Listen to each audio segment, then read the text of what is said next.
So yun na nga guys, tayo'y papunta na sa ating hotspot at tayo'y magsisimula na ulit na mag-DoorDash. Ngayon ay Thursday, walang pasok si Mrs. Kaya naman nagkaroon tayo ng time makalabas. At medyo late na, magna 9:30 na or sa 7:30, 19:24. Pero okay lang yan. Ang importante, tayo nakakalabas, of course, to exercise, to read, to refresh yung ating mga iniisip. Magkaroon tayo ng magandang perspective sa buhay. Siyempre kasama doon kasi nakikita mo yung mga lugar, no? Kita mo yung mga environment mo. Parang natutuwa ka, kumbaga. Samahan niyo ako sa ating biyahe ngayong araw na ito. At pumunta na tayo sa ating hotspot. Tara! Sa Hollywood, ilaw pa rin. Biyahe kahit 10 oras na. Sa kanto ng Venus Sunset, may Pinoy na kumakanta. Hey! Gabing biyahe, pusong Pinoy, DoorDash sa lake, todo tayo, todo joy. Salamat Jesus, sa bawat order ko, bawat takeout, may halong dasal at pagmamahal mo. Guys, may first order na tayo sa Formosa. Ito lang sa tabi natin. It's a $5.26 for 0.4 miles. Pupuntahan na natin, check natin kung available na at pick upin na natin.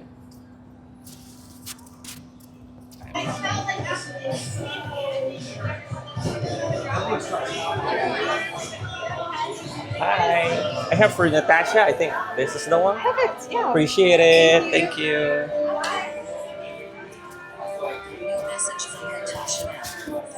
Na natin yung order at nandito na sa ating bag. I-message ko lang ang customer na okay na at papunta na tayo sa kanya. Tara! Yung first drop natin o first order natin na idadrop, sobrang lapit lang. It's like 0.3 miles lang. Dun sa pinanggalingan natin o dun sa pagpupunta tayo dito, along that way siya. Actually, may na-receive na ako, guys, na DoorDash order. Twice ko siya na-receive, same order. Hindi ko siya in-accept kasi $3.50 for 0.8 miles. So, medyo nalalayuan ako, nabababaan ako sa offer. Kaya naman hindi ko siya tinanggap. Twice ko siya na-receive, siguro wala rin tumatanggap na ibang driver. Kaya naman ibibigay doon sa pinakamalapit o talagang ipupush nila na ibigay sa'yo. Ngayon, kung ang gagawin nila, kung wala pa rin mag-take ng order na yon sa ganung price, sa ganung rate, ang alam ko tinataasan niya ni DoorDash. Sila na mismo yung nagtataas ng, nag-a-add sila ng $1, $2 doon sa rate na yon para lang mayroong kumuha. 1 minute na lang tayo doon sa ating drop-off. Tara, puntahan natin. Nandito na tayo. Leave at door. So, aakit natin siya sa kanyang apartment. At napakalapit lang. Na-deliveran ko na to before. Akit lang tayo. Ang alam ko, hindi nag-input ng password dito kasi meron ditong mga tao front desk. Yun na mag-open. Tara. Paakit na tayo sa 5th floor tayo. Unfortunately, wala yung front desk. So, may lumabas, sinabi ko pa-open na lang muna. Nakisuyo tayo na pa-open. Tapos doon sa front desk, kailangan mo ng key dito. At nakisuyo ulit tayo sa isa pang tenant na taga dito. Kaya naman tayo nakakit kasi kailangan din ng key. Tara, dalhin natin to.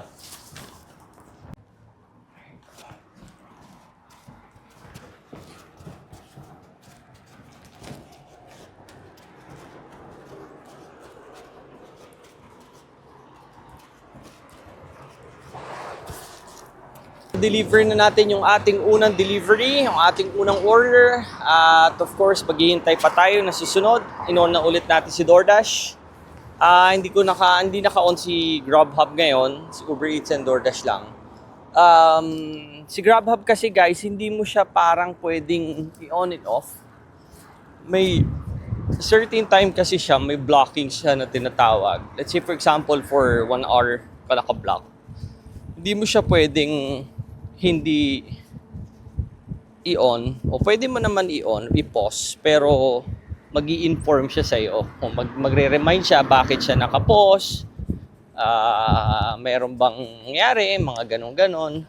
So meaning to say, hindi siya flexible. Parang ang gusto kasi ni Grubhub, pag nag-book o nag-add ka ng block sa kanya, make sure na papasukan mo o talagang mag-on ka ng time schedule sa kanya. So kaya naman hindi ko siya masyadong ino-on, at unless kung talagang wala tayong nare-receive na order or alam nating hindi ganun ka-busy, mas marami, mas maganda. So papunta na tayo, pabalik na tayo ulit sa Mendocino Farm. Sana may ma-receive pa tayo. So as of 19:52, may isang order na tayo. Tara. Guys, may second order na tayo sa Uber Eats ulit. Ngayon sa Mendocino Farm naman, dito naman 6.3 miles for $5.27. Pupuntahan na natin, check natin kung ready na. Tara. Hi, how are you? I have a pickup for Martin B.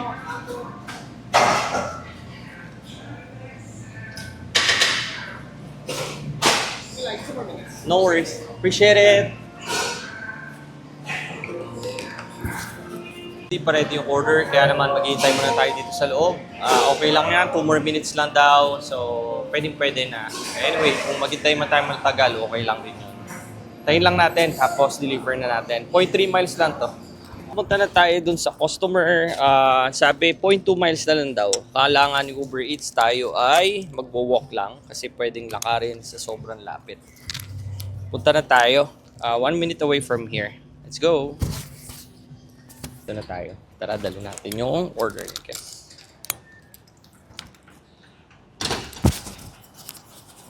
Ito na tayo, 5th floor. Sabi nyo guys, beat on the door. So, akit natin to.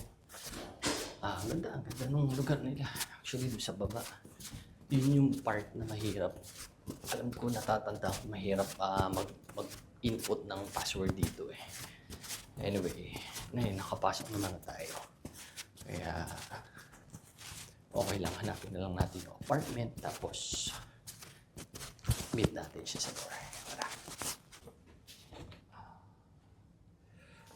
537. Okay.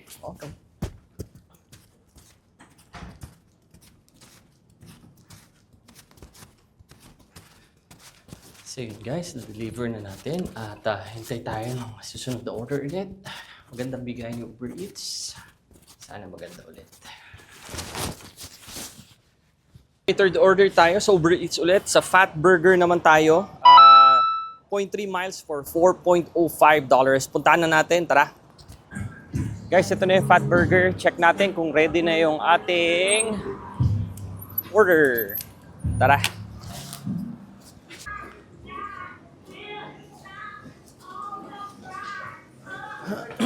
Hi, how are you? Yeah, I have a left. A left. You Yes. have a medium root beer and regular Pepsi. Regular Pepsi. Any cup for them? Yeah, please. Thank you.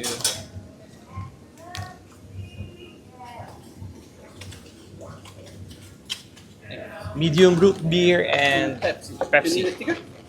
Yes, much better so I can... Yes. Actually, it's our first time to pick up here. The first time? Yeah, I go in Mendocino. We put it there. Much better. Thank you. You're Thanks.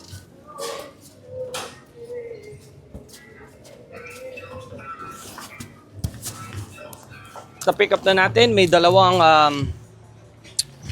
drink siya. So, okay lang kasi alam niyo naman meron tayong backup dito, 'di ba, na panlagay sa drinks ito. Ang ginagamit natin sa drinks para maging safe yung ating drinks, hindi nag-i-spill sa loob ng bag. Same goes to para hindi naman, para mukhang presentable naman tayo, 'di ba? Tara, lagyan lang natin 'to tapos diretso na tayo doon.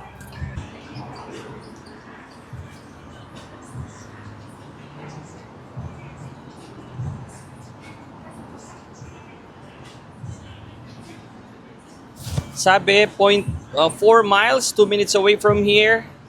Pwede natin diretsuhin to. Tara, puntahan natin. Dito.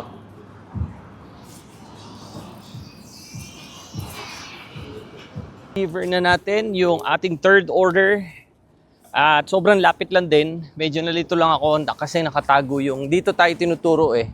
Dito pala siya sa right side pag galing ka doon. So sa right side siya. Buti na lang lumabas yung customer at tayo tinawag. Nakita naman na natin. Tara, balik tayo dun sa ating tambayan. At hopefully makakuha ulit tayo ng order pa. Gaganda ng bigay ng Uber Eats. Ang lalapit lang actually. 0.2, 0.3, di ba? 0.4. Tapos pagka pinin mo na, mas malapit pa. Nagiging 0.2 na lang yung 0.3. Di ba parang sobrang lapit na. Parang walking distance na lang. Like for example, itong Fat Burger, parang 2 blocks lang away from yung bahay nila, yung apartment nila. Kaya minsan, okay din talaga si Uber Eats. Balik tayo. Guys, may fourth order tayo sa Uber Eats ulit. Sa porridge naman siya.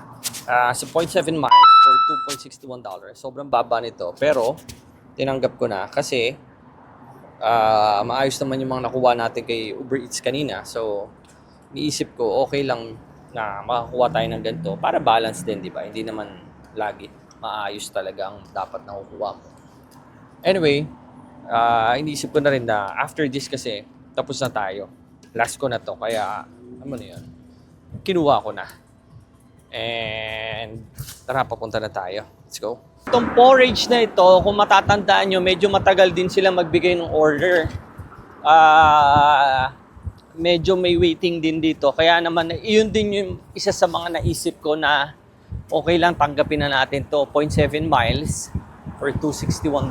Kasi kung matagal kang maghihintay doon, may bayad din naman yon sa Prop 22. Plus yung travel mo pa going there. So, okay lang. Baga, sulit pa rin. Bayad ka pa rin doon sa takbo mo na to. Kahit na, let's say sabihin natin, yung base fare niya is 2.61 lang, 4.7 miles. Malapit na tayo. Dito lang yan sa Trader Joe's. Ito na yung Trader Joe's. Check natin kung ready na.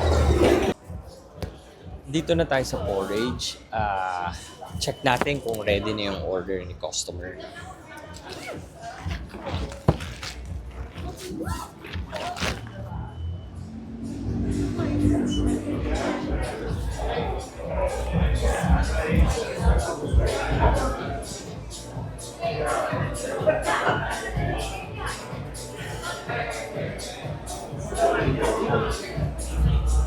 I have a for Toriana. Thank you. Sorry.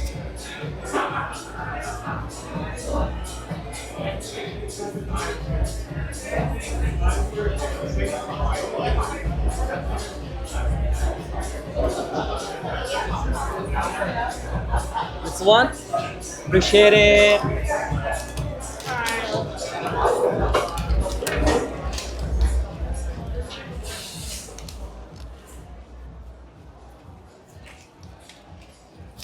So guys, ready na yung order niya. Mukhang ready na kasi mukhang walang kumukuha. Kasi nga sobrang baba nito. Okay lang. Bilis lang natin nakuha. Ready na siya doon. Punta na tayo sa kanya. Tapos after nito siguro, tapos na tayo, uwi na tayo. Kasi magna 9 o'clock na rin.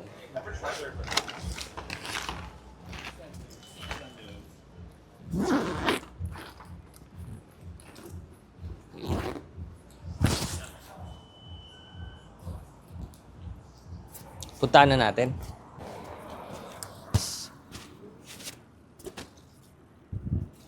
Deliver na natin yung order ng customer.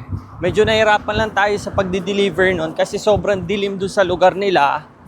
Plus, tagun-tago yung apartment nila. No, pero, syempre, tumawag ako sa customer. Ang ginawa ko na lang, o ang ginawa na lang ng customer, lumabas na lang siya doon sa kalsada. Tapos, nag-meet na lang kami doon.